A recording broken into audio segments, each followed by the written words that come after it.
Awas hati-hati. An-nadhafatu minal iman, kebersihan bagian dari iman. Itu hadis palsu. Jadi kalau Anda sedang belajar ilmu hadis, kemudian disebutkan istilah sunnah, maka yang dimaksud istilah sunnah adalah istilah yang sama dengan pengertian hadis. Apa isinya? Ditemukan dalam kitab hadis. Apa turunannya? Cuma ada dua. Dalam kitab hadis, Anda akan temukan teman-teman sekalian, dari pendalaman sunnah, dua hal yang paling utama. Dua hal ini yang disebut dengan sayap hadis. Pertama adalah yang disebut dengan matan isi hadis, isi substansi hadisnya. Yang kedua, yang disebut dengan sanad, silsilah orang-orang yang meriwayatkan hadis sampai kepada Nabi SAW. Transmisi periwayatan. Awas, hati-hati. Hati-hati. Keduanya penting. Kata para ulama, ini bagaikan dua sayap burung. Satu sayap terluka, maka burung tidak bisa terbang. Satu sayap di antara dua hadis bermasalah, maka hadisnya akan turun kualitasnya. Hati-hati. Isinya bagus, tapi riwayatnya bermasalah, maka belum tentu hadisnya bisa diterima. Maka semua yang bersandar dari Nabi, dari perkataan, perbuatan, ketetapan, cek dulu. Benar nggak informasinya? Bagaimana mengeceknya? Yang diterima oleh kita. Kita kan nggak pernah berjumpa dengan Nabi. Maka telusuri informasi ini sampai tersambung kepada Nabi. Cara menelusurinya disebut dengan isnad. Urutan-urutannya disebut dengan sanad. Imam Muslim langsung membuat bab khusus dalam jilid yang pertama dari 9 jilid Sahih Muslim, halaman 119. Sebelah kiri paling atas, beliau berikan keterangan babul isnadi minaddin. Babul isnad. Bab pembahasan tentang pentingnya sanad, ini bagian yang sangat menentukan dalam agama. Hati-hati. Informasinya diterima oleh kita, tapi orangnya nggak jelas, maka ini menunjukkan bermasalah. Jangankan orangnya tidak ada, orangnya ada tapi punya masalah, maka akan berpengaruh pada kualitas hadisnya. Pernah dengar hadis ini? Awal Ramadan rahmah, awsatuhu maghfirah, wa akhiruhu itkum minan nar. Awal Ramadan itu rahmat, pertengahannya ampunan, ujungnya itkum, pembebas dari neraka. Pernah dengar itu? Hadisnya matruk. Matruk, semi palsu. Urutan nomor 2 terburuk dalam silsilah ilmu hadis. 1 maudhu, 2 kemudian matruk. Ya, hati-hati. Ya, nanti ada yang disebut dengan 3M. 3M. 1 maudhu. Ini yang paling parah. Kedua, matruk. Ketiga, mungkar. Hati-hati. Maudhu, hadis palsu, memang sengaja bikin hadis. Informasinya bukan dari Nabi SAW, sengaja dipalsukan. Hati-hati teman-teman sekalian, banyak yang seperti ini. Ya, ikhtilafu ummati rahmah. Perbedaan pendapat di antara umatku adalah rahmat. Hati-hati, itu hadis palsu, hadis maudhu. Awas, hati-hati. An-nadhafatu minal iman, kebersihan bagian dari iman, itu hadis palsu, hadis maudhu. Dan banyak nanti yang tersebar di masyarakat. Bukan informasinya tidak bagus, kalimatnya bagus, tapi Nabi tidak pernah mengucapkannya. Cuman orang kebanyakan mengatakan ini dari Nabi. Pernah dengar hadis ini? Makan saat lapar, berhenti sebelum kenyang. Pernah dengar? Nah, itu palsu, maudhu. Bahkan palsu banget. Saking palsunya, di kitab hadis palsu pun tidak ditemukan. Silahkan cek. Saking palsunya. Dalam kitab-kitab hadis palsu tidak ditemukan. Cuman ada di satu kitab. Ya, namanya Ar-Rahmah fit Tibbi wal Hikmah. Karangan Syekh Jalaluddin As-Suyuti. Tentang kisah. Ada kisah terkait dengan kalimat itu. Diduga sebagai hadis dimunculkan. Hati-hati, banyak menyebar nanti setelah fitnah kubra. Ada orang mau dieksekusi, begitu mau dieksekusi ditanya, karena sering memalsukan hadis. Berapa telah banyak hadis Anda palsukan? Dia katakan arba'ina alfan, 40.000 hadis. Bayangkan satu orang 40.000 hadis. Karena saking mudahnya orang berbuat begitu, sampai-sampai Nabi mengatakan dari sejak dulu, dari awal-awal di masa kenabian, man kadzaba alayya muta'ammidan falyatabawwa maq'adahu minan nar. Siapa yang mencatut namaku? Hati-hati. Memalsukan diriku, mengatakan ini dariku, maka seakan-akan dia telah pesan kapling di neraka. Siap-siap tempatnya di neraka. Kayaknya sudah pesan kapling tuh. Ya. Gampang, bikin hadis tuh gampang. Sampai kalimat-kalimatnya terasa bagus, benar, disandarkan pada Nabi. Salah. Kalau Anda ikut pelajaran ilmu hadis yang di Indonesia, itu guru kita sering mencontohkan saking gampangnya orang bikin hadis palsu, orang Jawa dengan orang Sunda berdua bisa bikin tuh. Ya. Orang Jawa, Sunda, sudah tua, sepuh. Sepuh disebut dengan syekh. 2 orang sepuh disebut dengan syekhan. Dalam ilmu hadis, syekhan Bukhari Muslim. Al-Bukhari dan Muslim. Ini orang Jawa, orang Sunda bikin hadis palsu. 2 orang sepuh syekhan.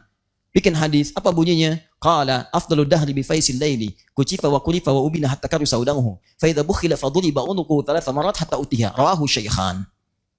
Paham? Tidak. Yuk kita terjemahkan. Ini nahunya benar semua, sorofnya bagus, bahasa Arabnya lengkap. Afdalu dahri, dahar yang paling afdol. Bi faisil laili, dengan pais lele. Kucipa, kasih kecap sedikit. Wa kulifa, hidangkan kerupuk hatta karu saudahu sehingga terasa udangnya. Fa idza bukhila, apabila kebehelan, faduriba unuquhu, maka pukul punduknya thalatha marat 3 kali hatta utiha, sampai utah. Rahu syaikhan. Baru ketawa tuh. Jadi orang kalau mau bikin-bikin yang seperti ini, mikir dulu, pesan kapling di neraka. Yang salah, ini kata Nabi, itu maudhu namanya, hadis palsu. Yang ini matruk, semi palsu. Semi palsu karena diriwayatkan oleh seseorang yang tertuduh seringkali berdusta. Dustanya kadang-kadang tidak langsung, ngarang-ngarang cerita, macam-macam, sehingga sulit dibedakan antara hadis dengan bukan. Di antara yang disebutkan itu adalah hadis yang sangat populer. Ini hadisnya, awal Ramadan adalah rahmat, pertengahannya maghfirah, ujungnya adalah pembebas dari neraka. Itu hadis matruk. Matruk. Kenapa banyak menyebar di mimbar-mimbar saat datang Ramadan? Karena pernah diriwayatkan oleh Ibnu Khuzaimah, dalam Sahih Ibnu Khuzaimah cuma diberi catatan. Di bab beliau ketika disebutkan, nih, bab fadailu Ramadan in kana hadithuhu sahihan. In kana hadithuhu sahihan. Ada catatan. Ini bab menerangkan tentang keutamaan Ramadan. Hadis yang pertama ini, jika memang diduga hadisnya sahih. Diberi catatan, ini tidak sahih karena ini meragukan syartun. Kalau memang sahih, amalkan. Tapi ini bukan sahih, ada innya. Setelah itulah kemudian masa lewat, terjadi peristiwa, ada kebanjiran. Saat banjir itu kemudian menimpa juga sebagian kitab Ibnu Khuzaimah, tersapu huruf innya, hilang di bab ini. Maka berubah kalimatnya. Bab fadailu Ramadan kana hadithuhu sahihan. Bab tentang keutamaan Ramadan, hadisnya sahih. Dinukil oleh orang setelahnya, ditulis kembali, innya hilang. Maka tersebarlah di masyarakat kemudian. Padahal awal hadisnya adalah matruk, mungkar, hadis yang diriwayatkan oleh orang-orang, mohon maaf, yang berperilaku yang kurang pantas, sering menyimpang dalam ketentuan agama. Mabuk, tapi meriwayatkan hadis. Maka hadis yang mungkar, ingkari, jangan diambil. Ingkari. Kenapa diingkari? Bukan kalimatnya yang kurang bagus, tapi diriwayatkan oleh orang yang punya perilaku buruk. Khawatir nanti ketika diamalkan ada tuduhan pada agama. Pantas perilakunya begitu. Hadisnya diriwayatkan orang mabuk. Muncul tuduhan. Karena itu kemudian ulama bikin kualifikasi yang sangat ketat dalam persoalan ini. Sanad bermasalah, maka menurunkan status ini. Matannya bermasalah, maka kehilangan kemudian kepercayaan dari riwayat yang disampaikan. Jadi teman-teman, kalau Anda ingin mencari pengertian sunnah dalam pengertian hadis, maka kembalikan ke kitab hadis. Jelas? Cari referensinya. Ada 4 jenis. Saya berikan dengan cepat. Kalau ingin melihat tuntunan umum, cari kitab Al-Jami namanya. Jami itu umum. Misal, saya ingin melihat tuntunan Nabi dalam kitab hadis tentang persoalan yang umum. Bab bisnis, bab tentang iman, bab tentang mencari pengetahuan, bab tentang pemerintahan, bab tentang rumah tangga, cari kitab Al-Jami. Al-Jami itu sesuatu yang masih umum, komprehensif. Di antara yang paling populer ada kitab namanya Al-Jami As-Sahihil Musnad Al-Mukhtasar min umuri Rasulillah sallallahu alaihi wasallam wa sunanihi wa ayyamihi. Ulang. Karena terlampau panjang, singkat dengan Sahih Al-Bukhari yang meriwayatkan Imam Al-Bukhari. Terdiri dari 95 bab. Setiap babnya berisi beberapa hadis-hadis tuntunan Nabi sallallahu alaihi wasallam. Bab pertama Kitabul Iman. Panduan meningkatkan iman. Jadi kalau antum, maaf ya, iman sedang naik turun, pengen stabil, naik, nggak pernah turun. Maka bagaimana caranya? Lihat sunnahnya. Di mana sunnah ditemukan? Di kitab hadisnya. Apa kitabnya? Jami' Sahih. Sahih Al-Bukhari. Buka bab pertama, namanya Kitabul Iman. Ada 57 hadis. Pelajari itu semua, amalkan dalam kehidupan, maka iman Anda akan terasa naik, dan tidak pernah turun. Paham di sini? Nah, ini yang disebut dengan pengertian sunnah dalam pengertian ilmu hadis. Kedua, ada yang disebut dengan sunan. Sunan, awas hati-hati. Ada sunan dalam pengertian kitab hadis. Sekarang banyak istilah sunan tuh. Awas hati-hati. Bawa ke cerita, bawa ke macam-macam. Ya, ada sunan kitab, ada sunan Kalijaga, ada sunan Kalijodo, ada sunan Kali Ciliwung, ada macam-macam. Ya, nah, kita kembalikan. Kalau disebutkan sunan dalam pengertian ilmu hadis, maka itu yang dimaksud kitab-kitab hadis yang disusun berdasar urutan fikih. Jadi kalau teman-teman pengen cari referensi sunnah Nabi yang cepat dalam urusan fikih, jangan nyari kitab jami. Carinya kitab sunan. Sunan Abu Daud, Sunan An-Nasai, Sunan At-Tirmidzi. Sekalian saya lurusin nih. Ada sebagian orang kalau nggak Bukhari, nggak sahih nih. Saya nggak mau terima, hadisnya nggak sahih. Berarti dia belum paham ilmu hadis. Dia nggak ngerti ilmu hadis. Yang dimaksud di Sahih Al-Bukhari, itu yang dikumpulkan oleh Imam Al-Bukhari dalam kitab beliau dalam masalah-masalah umum. Semua hadisnya sahih memang betul, tapi tidak mencakup semua persoalan. Yang dikumpulkan oleh beliau saat hidup, beliau meninggal, nggak ngumpulin lagi. Datang Imam Muslim meninggal, nggak ngumpulin lagi. Karena dua-duanya sudah ada metode pengumpulan yang umum, maka ulama setelahnya mengumpulkan dengan metode berbeda untuk memberikan spesialisasi. Nih yang umum udah banyak nih, kita konsentrasi aja di bidang fikih.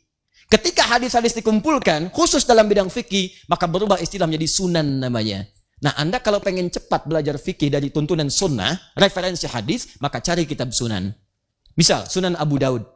Saya ambil contoh. Saya sering katakan kepada Anda, turun, ini, dalam i'tidal, ke sujud. Mau pakai telapak tangan, mau pakai lutut. Saya pakai lutut. Ustaz Umar Mita pakai telapak tangan. Ibnul Qayyim Al-Jauziyah rahimahullah pakai lutut. Ya, kemudian Syekh Al-Albani menggunakan telapak tangan. Dari mana menemukan itu? Antum cari di Sahih Al-Bukhari. Sampai kiamat kurang 2 hari, gak akan ketemu. Saya kasih tahu dari sekarang. Kalau nggak percaya, cari aja. Silakan. Ini syarahnya ada di belakang nih. Ya, yang syarah Ibnu Hajar Al-Asqalani. Yang warnanya orange itu. Yang di dalam, yang belum dibuka sebagiannya. Itu kan? Nah, itu nggak cari, nggak akan ketemu. Sahih Muslim, susah. Yang ada di mana? Abu Daud. Karena beliau konsentrasi merumuskan hadis-hadis dalam urutan fikih. Yang pakai lutut, nomor hadis 838. Paling kanan sebelah bawah di kitabnya. Riwayatnya dari Wa'il bin Hujur. Beliau meriwayatkan dari Nabi di awal-awal masa keislaman. Ketika beliau masuk Islam di awal-awal masa Islam. Melihat Nabi masih dalam keadaan kuat. Nabi sholat kemudian turun lututnya terlebih dahulu. Nabi katakan, "Idza sajadta fala tasjud kama yabrukul ibil, falyadha rukbatahi qabla yadayhi." Kalau kamu pengen sujud, jangan kamu sujud seperti duduknya unta. Letakkan dulu kemudian lututmu sebelum telapak tanganmu. Kalimatnya ibil. Tapi ketika nomor hadis 840 sampai 841, paling kiri sebelah atas, yang riwayatkan sahabat Abu Hurairah. Sahabat Abu Hurairah masuk Islam 3 tahun sebelum Nabi wafat. Di tahun ke-7 Hijrah. Usia Nabi sudah 60 tahun. Nabi sudah semakin lemah. Begitu beliau kemudian sholat, terlihat beliau menurunkan dengan telapak tangannya. Begitu turun pakai telapak tangan, keluar kalimatnya. Berubah kemudian kosakata tentang untanya. Idza sajadta fala tasjud kama yabrukul ba'ir. Falyadha yadayhi qabla rukbatayhi. Kalau pengen sujud, sujudlah kemudian, tapi jangan duduk seperti duduknya unta. Dahulukan telapak tanganmu sebelum lututmu. Ustadz, kok bisa?